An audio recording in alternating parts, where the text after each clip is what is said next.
à défaut de solutions institutionnelles là, qui seraient fiables là, à long terme, bon, moi, je suggère, ce que j'ai développé, c'est une solution autogérée qui implique, dans un premier temps, ce qu'on doit faire dans tous les cas de testament ou de volonté en cas d'incapacité, c'est de faire l'inventaire. Hein, c'est de maintenir un inventaire relativement exhaustif c'est ça, tous vos comptes, tous vos biens numériques, c'est ça, les sites web, les médias sociaux, vous en faites un inventaire assez et détaillé dans le sens quels sont dans un deuxième temps, comment on y accède? Parce que dans certains cas, ça va être quelque chose qui va être dans votre ordinateur ou dans un disque dur de réserve. Dans un autre cas, ben là, on y accède à distance via le web. Bon, donc, il y a comment on y accède.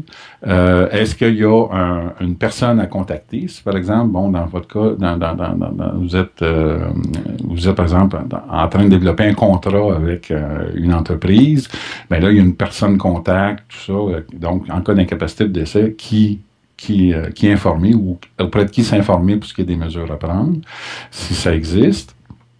Ensuite, expliquer, c'est dans un troisième temps, dans cet inventaire-là, à quoi ça sert, ou à quoi tu sais, comme par exemple, dans le cas de la personne qui avait un site web professionnel, un site de référence, ben dire, ben moi, c'est pour informer mes collègues, puis rendre compte du travail que j'ai fait durant ma vie.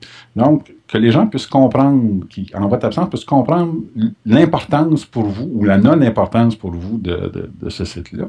Et ensuite, vous donnez vous tenez sur cet inventaire-là des instructions.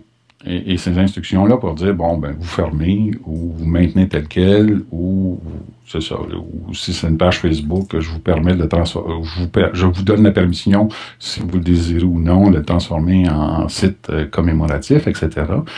Donc, il vous donne des instructions. Et là, c'est ça. Donc, c'est un inventaire. Dans mon cas, moi, il est électronique, il est encrypté, il y a une clé de chiffrement, et il est à des endroits qui sont absolument pas évidents dans mon ordinateur. Ils sont dans un endroit pas évident, sous un nom pas évident, et d'une part. Et ce que j'ai fait, c'est que j'ai donné la clé d'accès à mon ordinateur et au fichier dans une enveloppe scellée à mon notaire, avec des instructions territoriales générales. Dans le sens, voici, là, si jamais je décède, bon, vous pouvez accéder via mon ordinateur à ce fichier-là qui va vous donner toutes les instructions, qui est à jour, que je maintiens à jour. C'est parce que ça, je le garde sous contrôle. T'sais. Tandis que ce qu'il y a chez le notaire, c'est quelque chose qu'il n'y a que lui qui l'a. C'est dans une enveloppe scellée, c'est dans son coffre-fort, donc c'est dans sécurité. Et je donne les instructions, dire, bon, si c'est mon ordinateur, voici comment ça procède, comment procéder. Si jamais mon ordinateur est détruit en même temps que moi, là, un accident de train, par exemple, ou d'avion, ben là, voici les autres endroits, les disques durs ou de secondaire ou de sécurité, ou les serveurs de sécurité où se trouve l'information. Et là, à ce moment-là, là, ça permet aux gens d'être dans la même situation que moi quand j'étais au décès de ma mère devant son pupitre. J'avais tout, un peu les éléments importants de sa vie étaient dans son pupitre. Et là, je pouvais commencer à gérer l'administration de la succession.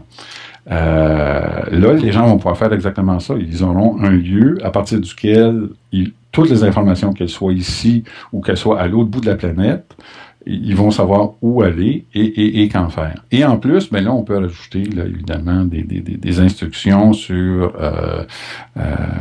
si on veut, une forme de commémoration quelconque, là, via des moyens numériques ou non, ben là, on peut évidemment les ajouter, là. Est-ce qu'il y a une différence entre les biens électroniques et les biens, les biens papier? Là? Parce que dans tous les cas, c'est de la physique. Hein? Dans tous les cas, ces biens-là, bon, le niveau est beaucoup plus atomique là, dans le cas des biens numériques, mais ça reste des objets physiques et qui ont la caractéristique qu'une fois qu'on l'a remis au client, on peut garder encore un contrôle dessus.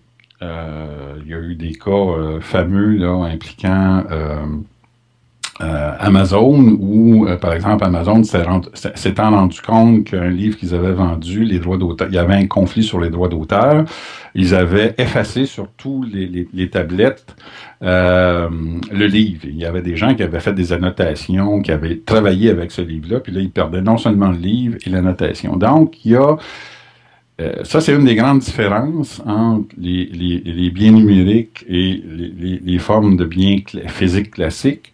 C'est le fait que il peut y avoir des systèmes de gestion des droits qui fait que la personne qui vous l'a vendu ou l'entreprise qui a servi d'intermédiaire garde le contrôle et il peut garder le contrôle sur le fait que ces éléments-là ne peuvent être joués ou utilisés que sur certains types d'appareils. Sur le fait qu'ils ne peuvent pas être transférables ou qu'après un certain temps, ils vont être détruits. Là. Donc, ça, c'est un élément important de prendre conscience que c'est pas parce qu'on... c'est pas, en tout cas, que c'est pas comme une bibliothèque où si j'ai un disque ou j'ai un livre, cet objet-là, je peux le déléguer à quelqu'un et que parfois, peut-être, il peut y avoir aussi des problèmes à scinder une bibliothèque. C'est-à-dire dire, bon, ben, je te donne tout tel bout de ma collection à un tel, puis tel autre bout à un autre tel. Ça pourrait poser un certain nombre de problèmes. Donc, et ça dépend des contrats, des licences, parce qu'il faut se rendre compte que dans le cas de ces biens numériques-là, c'est une licence d'utilisation. En fait, le bien et les droits d'auteur sont toujours entre les mains là, du vendeur originel ou de la personne qui les détient. Et ce qu'on vous donne, c'est une licence d'utilisation. Et donc, cette licence d'utilisation-là, elle peut avoir toutes sortes de contraintes liées au temps et aux personnes à qui la licence est remise, est achetée. Et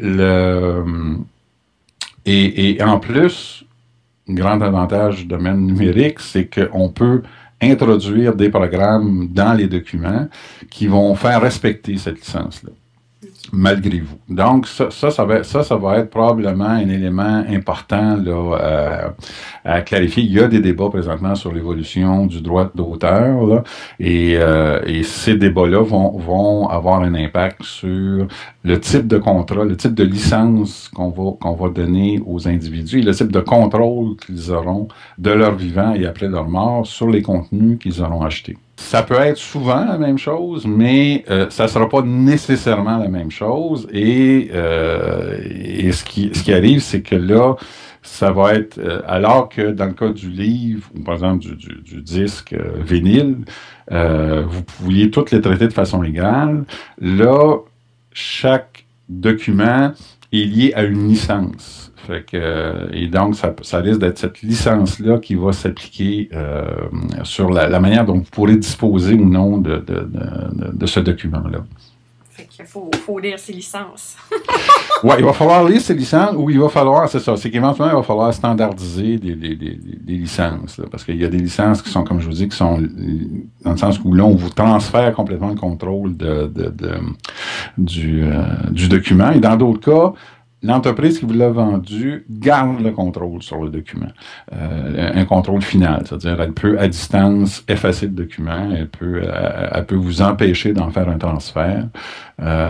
Et ça, c'est un grand débat là, qui fait rage, là, notamment au Canada comme aux États-Unis, comme partout dans le monde. Là. Comment qu'on gère ça de façon à ce qu'on puisse justement faire un usage des documents qu'on achète.